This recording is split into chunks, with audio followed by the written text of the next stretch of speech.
हमनी के संस्कृति, हमनी के संस्कार सदा रहे हमनी के साथ।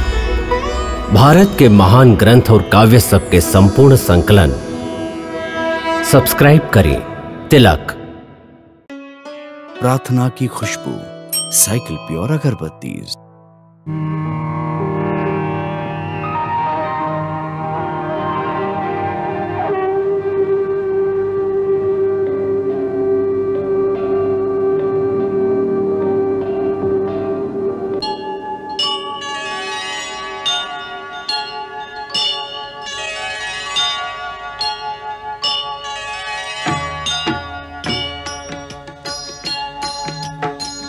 सीताराम चरित अति पावन, मधुर सरस अरु अति मन भावन।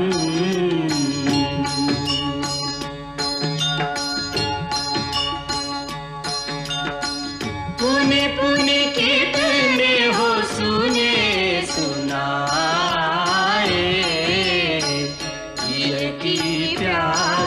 बुझत न बुझाए।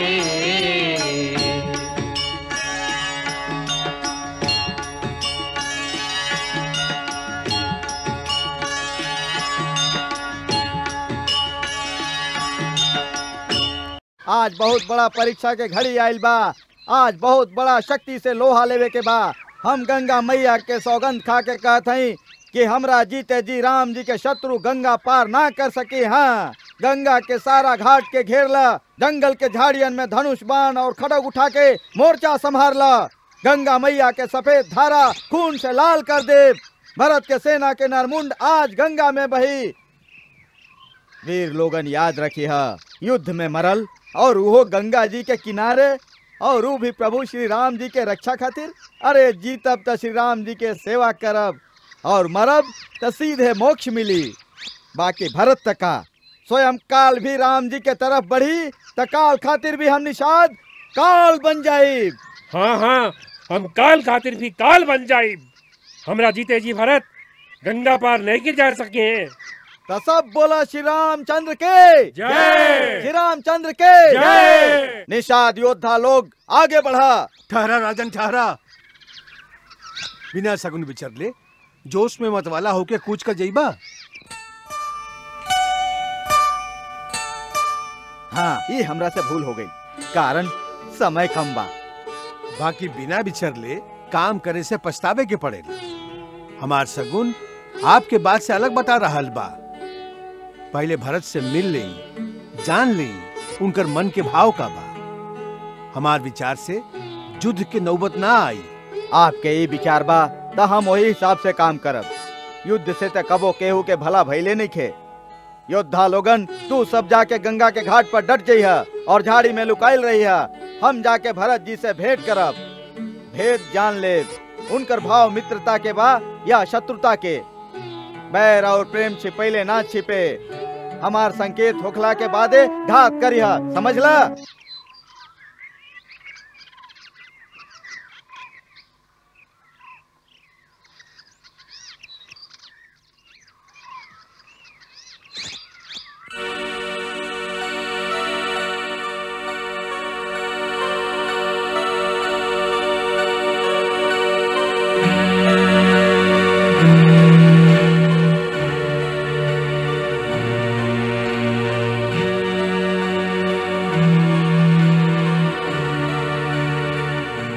लोगन सावधान रही है, कहीं राम के मित्र समझ के पीछे से अचानक वार न कर देस।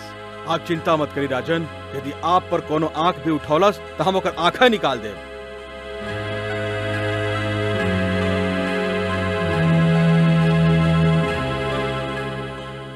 कुमार, ये सिंहवीरपुर है। यहाँ के राजा निषाद राज गुह हवन। वो श्री राम के परम भक्त हवन और श्री राम भी उनका के अपन मित्र और सखा मानेलन। कहा श्री राम उनका अपन मित्र मानेलन? तब तो हमरा खातिर भैया राम के समान बारन। आर्य सुमंत, हमरा उनकर जल्दी से दर्शन कराई। अयोध्या के राजा भरत कुमार के निषाद राज के प्रणाम। राजा हमार प्रणाम। ला उ स्वयं आ गईलन।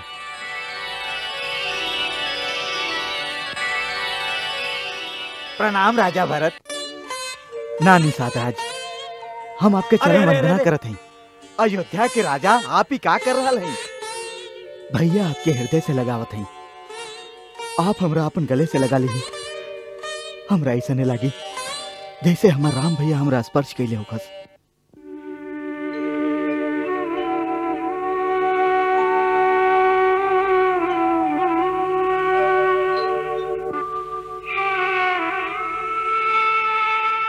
आप हमरा यह योग्य ना माने लेना।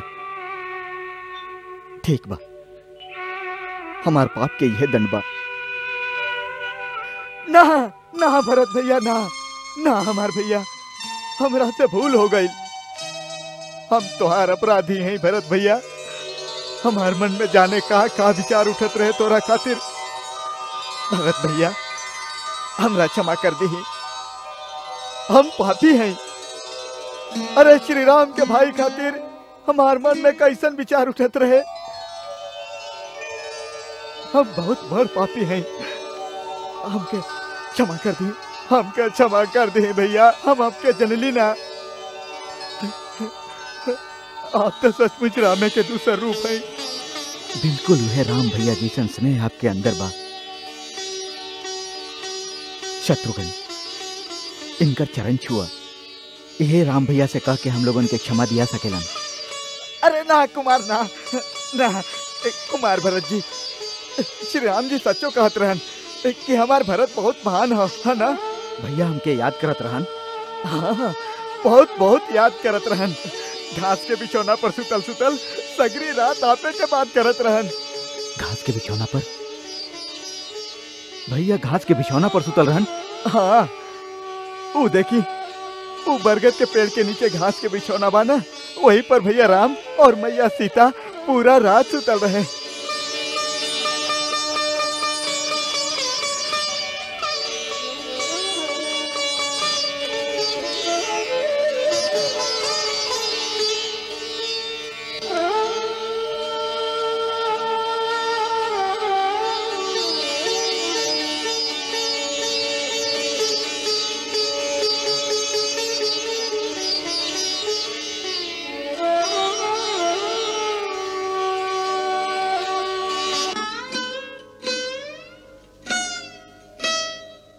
भैया और भाभी सुखल घास पर सुतल रहन।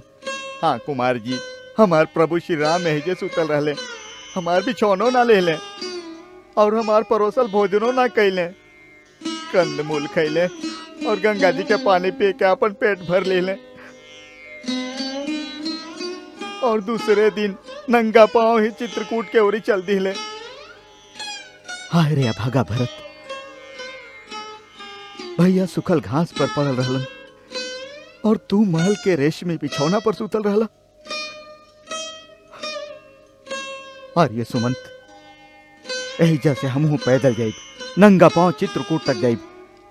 जब तक भैया के दर्शन नहीं हो जात, अन्न ग्रहण ना करब।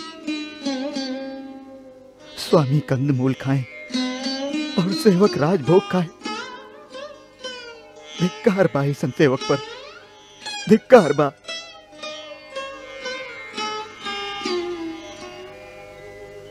वाह भरत वाह, तोहरा जैसन राम भक्त ये संसार में दूसर ना हुई। हम भरत जैसन महात्मा पर बेकारे संदेह के लिए। ऐसा परम त्यागी महात्मा ए धरती पर युगन युगन पर जन्म लेवले। इतना विशाल साम्राज्य तिनका के तरह त्याग दिल है। विधि के खेल निराला बा। कई कई जैसन विषैला बेल पर अमृत जैसन फल कैसे पैदा भई? कई कई के त कलंक लाग ही के रहे, जो कुबड़ी के बहकावा में आके इतना बड़ा अनर्थ के कारण बन गई। ना मालूम विधना अपन कौन स्वार्थ साधे बदे कई कई के बुद्धि हर लिहले। और न तका का वो अपन जन्मल बेटा के ना जानत रहली, या वो राम से स्नेह ना करत रहली, या अपन पति के मंगल ना चाहत रहली। बाकी यही से त कहल गइल बा, यही विधि दारुण दुख देही ताकि मति पहले हर लेही। अब कितना पछता रहल बाड़ी बेचारी। गंगा तीर पा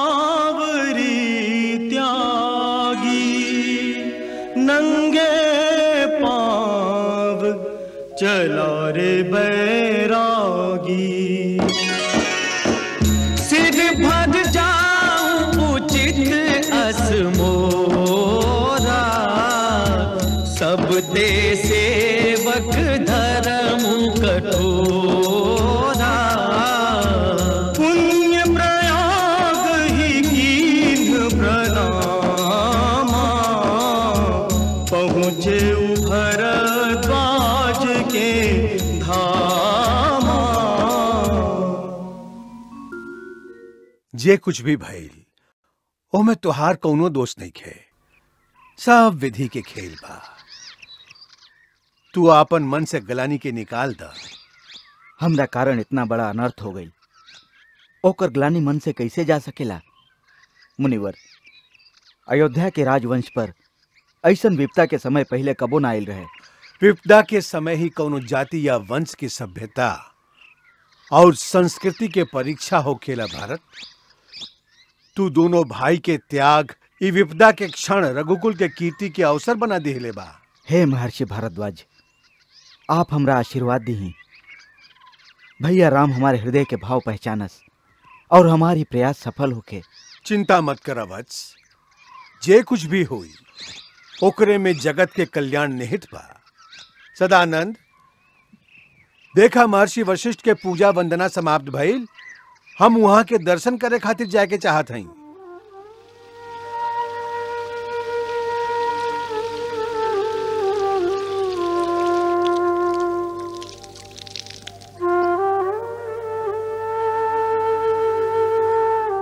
नाथ, आज हम एको बहुत विचित्र सपना देख ले हैं।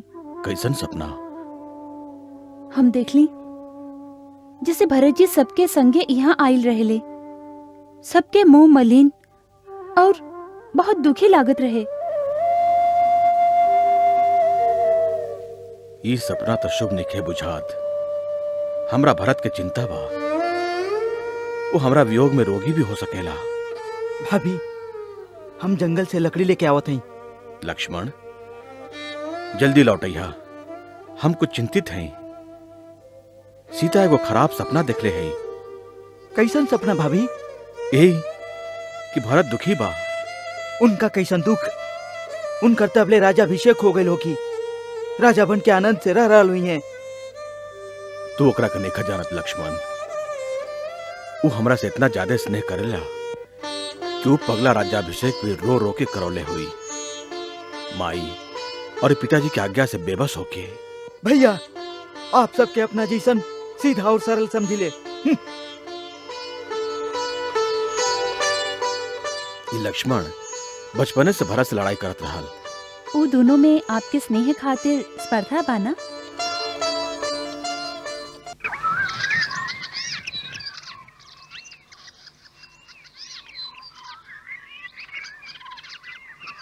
अच्छा, यह चित्रकूट है जी। के जाने भैया राम के कुटिया कहवा हुई।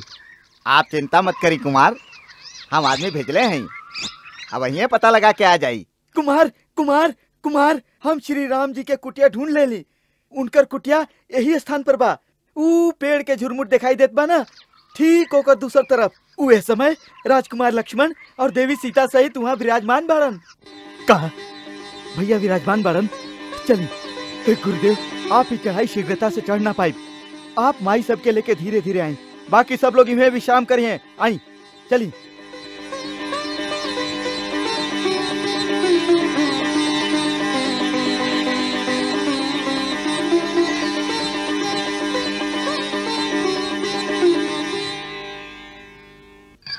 भैया भैया भैया भैया आ गई।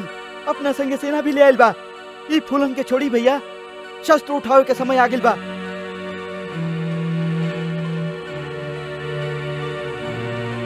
अच्छा भाई, वो खुद चल के आ गई। आज हम ओकरा जियत ना छोड़ब। का बात बा लक्ष्मण? कौन आ गई? आपके चहेता भरत। का भरत आइल है? कहा? चित्रकूट तक आ गइल बा। हमरा वन में भील और कोल मित्र लोग आके कहले अयोध्या के राजा भरत अपन चतुरंगी सेना के साथे चित्रकूट आ रहल ह। हम स्वयं पेड़ पर चढ़ के देखली तो हमरा साँचो सेना दिखाई पड़ल। अपन सूर्य पताका लहरात रहल, साथे घोड़ा और हाथी भी रहल। एक अर्थ था वो अपन पूरा शक्ति के साथे आक्रमण करे आ रहल बाड़न। आक्रमण केकरा पर? आप पर और केकरा पर। राज्य पाके उनका से राज्य के घमंड संभारल ना गई। केहू बुद्धि देले होई कि मूर्ख, एह राज्य पर असली अधिकार श्री राम के बा और श्री राम प्रजा के प्यारा भी बाड़न। एक न एक दिन प्रजा तोरा से राज्य छीन के श्री राम के दे देई।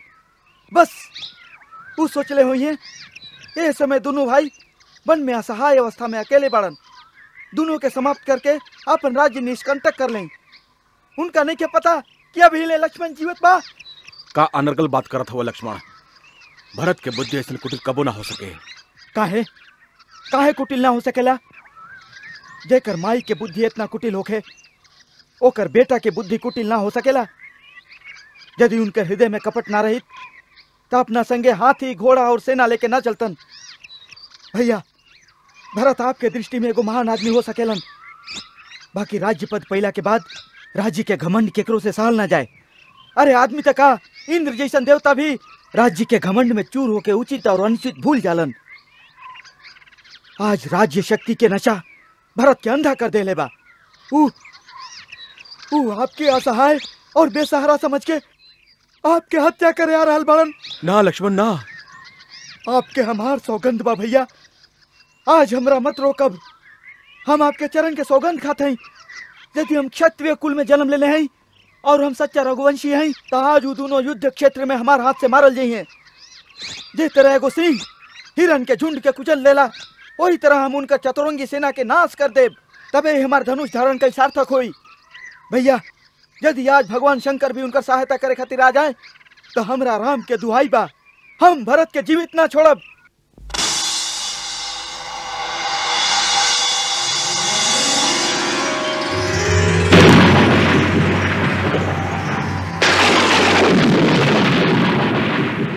सावधान लक्ष्मण, सावधान। तात प्रताप प्रभाव तुम्हारा, को कह सके तो जान निहारा। तू जे भरत के मारे के प्रतिज्ञा कैले बाड़ा, ऊ तो निश्चय ही पूरा कर सकेला। बाकी वेद और विद्वान के कहना बा कि मनुष्य के कौनो ऐसन कठोर कर्म करे से पहले ओकरा उचित और अनुचित होखे पर विचार जरूर कर लेवे के चाहिए। कोनो बड़ा और महत्वपूर्ण काम बिना सोचले समझले अचानक ना कर देवे के चाहिए, जिससे बाद में पछतावे के पड़े। ऐसे उचित और अनुचित के बात सोच के और एकर परिणाम का हो सकेला, एकर विचार कैला के बाद धनुष उठावा। काहे कि युद्ध में हमेशा हानि ज्यादा हो खेला और लाभ कम हो खेला।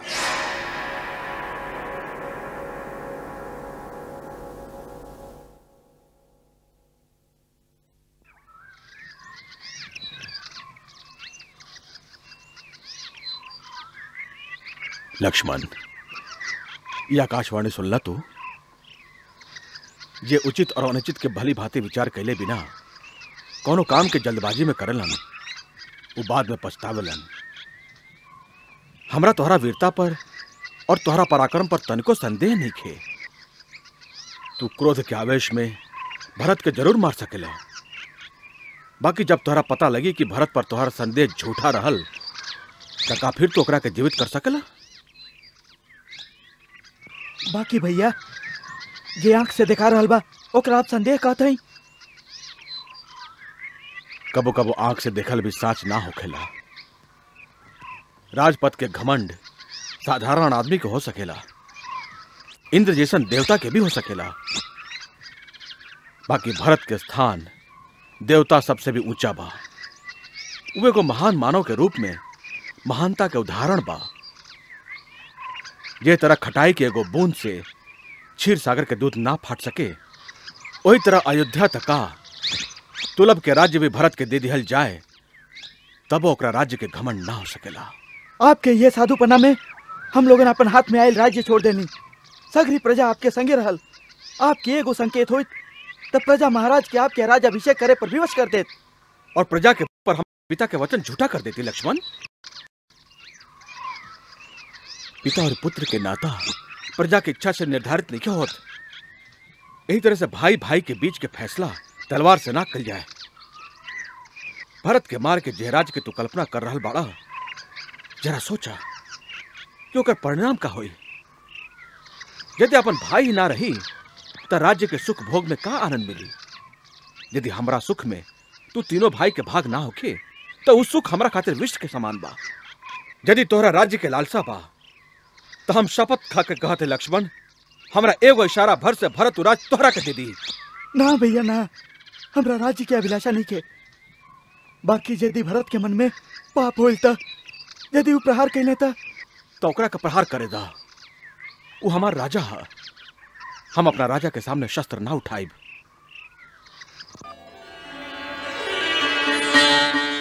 भैया भैया भैया हम आपके शरण में आ गए हैं। भैया आपके शरण में आ गए हैं।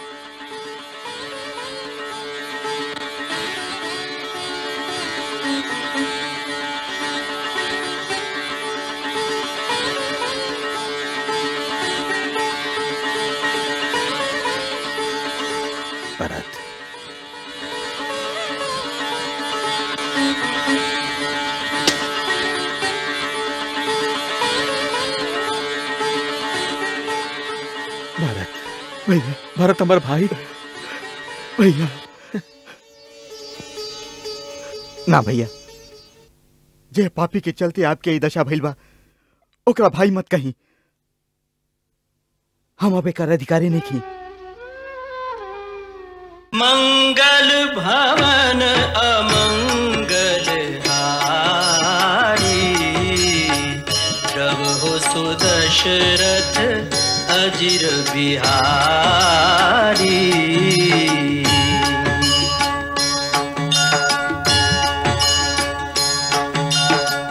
सीताराम चरित अति पावन, मधुर सरस अरु अति मन भावन।